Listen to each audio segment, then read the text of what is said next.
Masculine and feminine genders are assigned different roles and responsibilities in society and are treated differently at all stages of life. Hegemonic masculinity is the name for this ideal masculinity, which most boys acknowledge.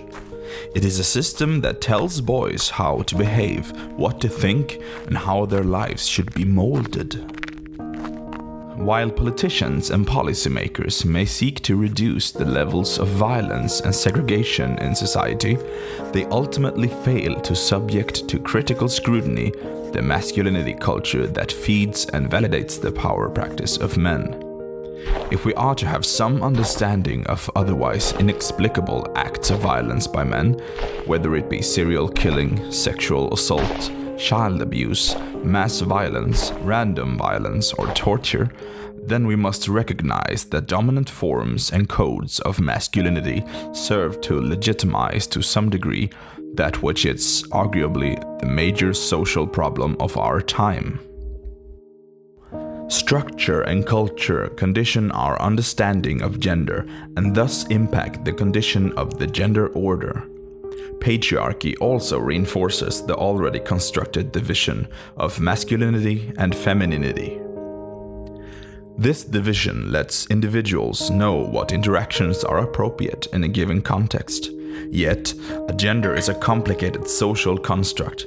It is simultaneously a way to act, a power structure, and a set of social pressures.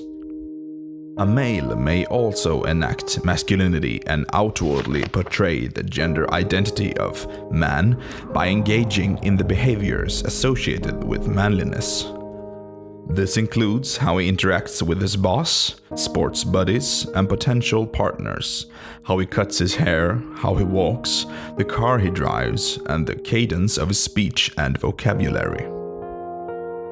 Part of what patriarchy does to gender inextricably link it to issues of power.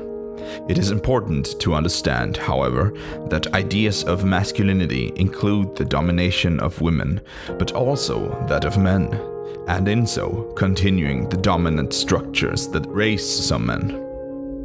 In real life, this power translates into socialized differences between women and men, and between different types of men. Masculinity as a social construct needs to be measured, researched, and analyzed as the complex, ambiguous concept that it is. Gender definitions are now realized by researchers as a construct beyond the simple dichotomy of masculine versus feminine. Instead of quantifying them as diametrically opposed, a much more nuanced type of measurement is needed to fully capture gender. The weight behind what it means to be a man is a complicated issue. It is an issue because of men's hold of power today, not only surrounding the workplace, but around all other kinds of interactive actions in our society. It is vital that we raise boys with an awareness towards this faulty system, and that we do not feed the context of masculinity as an old, failing, and destructive power.